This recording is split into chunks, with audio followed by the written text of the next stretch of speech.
Salut, mon Galaxy Gédéon. Alors aujourd'hui, nous allons partager un thème sur comment vaincre l'ennemi de l'amour de Dieu.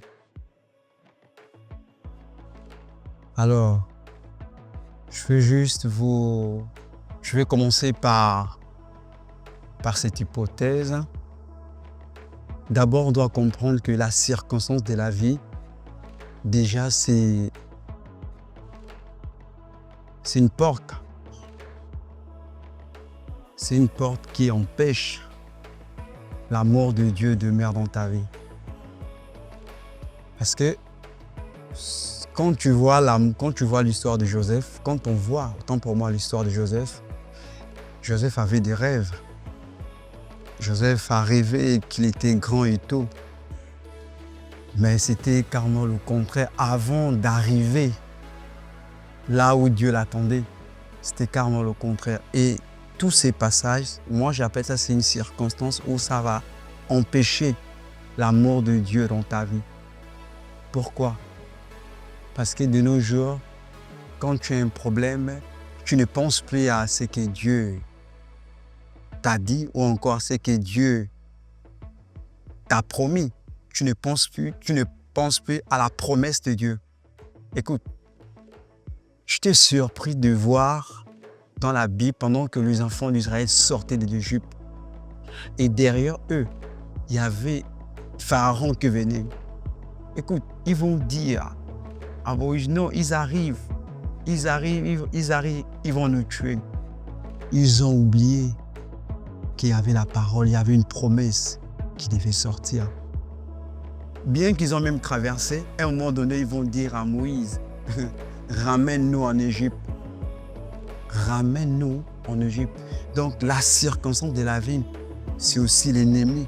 Ça empêche l'amour de Dieu dans ta vie. En fait, tu oublies tout. Tu oublies que Dieu t'a dit ceci, Dieu t'a promis ça. Dieu a dit que ça là va se réaliser dans ta vie.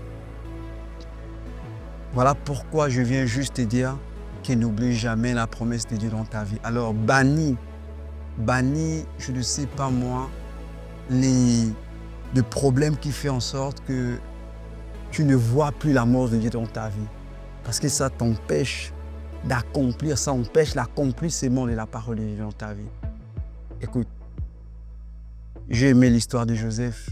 Peu importe ce qui est arrivé dans la vie de Joseph, Joseph a tenu ferme.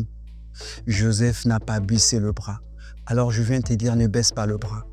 Peu importe tes aléas de la vie, ne baisse pas le bras. Ne baisse pas le bras. Jésus-Christ est avec toi. Souviens-toi toujours de la promesse de Dieu dans ta vie. Joseph même a dit, il y avait deux prisonniers avec Joseph. Joseph leur a dit, en sortant, souvenez-vous de moi. Mais il est resté en prison. Joseph ne s'est même pas dérangé. Je n'ai pas vu un passage où Joseph s'est lamenté en disant, Seigneur, pourquoi tu m'as abandonné? Seigneur, pourquoi tu m'as délaissé? Non. Joseph avait compris que peu importe le moment, Dieu va intervenir. Voilà pourquoi je viens te dire, est-ce qu'on peut avoir cette attitude de Joseph pour bannir l'ennemi qui empêche l'amour de Dieu dans ta vie? Est-ce qu'on peut avoir ces comportements de Joseph pour bannir l'ennemi qui empêche la parole de Dieu, qui empêche l'amour de Dieu dans ta vie? Dieu est amour, son amour est là. Peu importe ce que tu traverses, comprends seulement que son amour est là. C'est seulement la circonstance de la vie fait en sorte qu'on oublie l'amour de Dieu dans notre vie.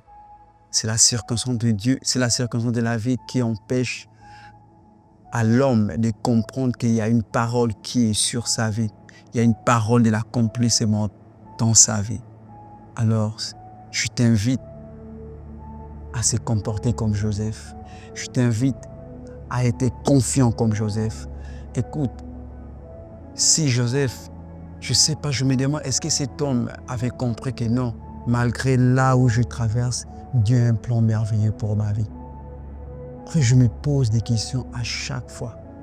Passer en prison, la femme de Potiphar l'a réclamé, retournant en prison, mais il était confiant Il était vraiment confiant.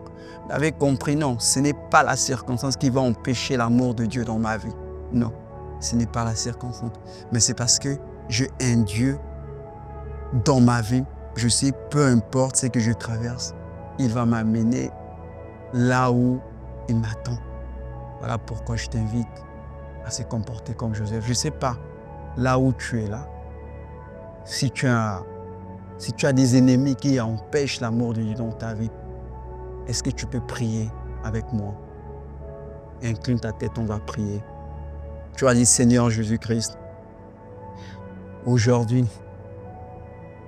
je pris l'engagement de me comporter comme Joseph.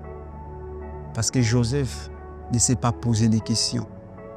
Peu importe le moment ou la souffrance qu'il a vécue, il ne s'est pas posé des questions, mais il était confiant parce qu'il savait que tu devais agir. Voilà pourquoi moi aussi, je viens devant toi et je viens déclarer que je suis confiant. Peu importe les ennemis qui vont m'empêcher, qui vont empêcher autant pour moi ton amour dans ma vie, mais je vais toujours rester confiant. Je vais toujours fixer mon visage vers toi, car je sais que tu vas agir dans le nom puissant de Jésus-Christ. Reste calme, je vais prier pour toi. Oui, Éternel et Tout-Puissant, toi le Dieu d'Abraham, le Dieu d'Isaac, le Dieu qui a fortifié Joseph.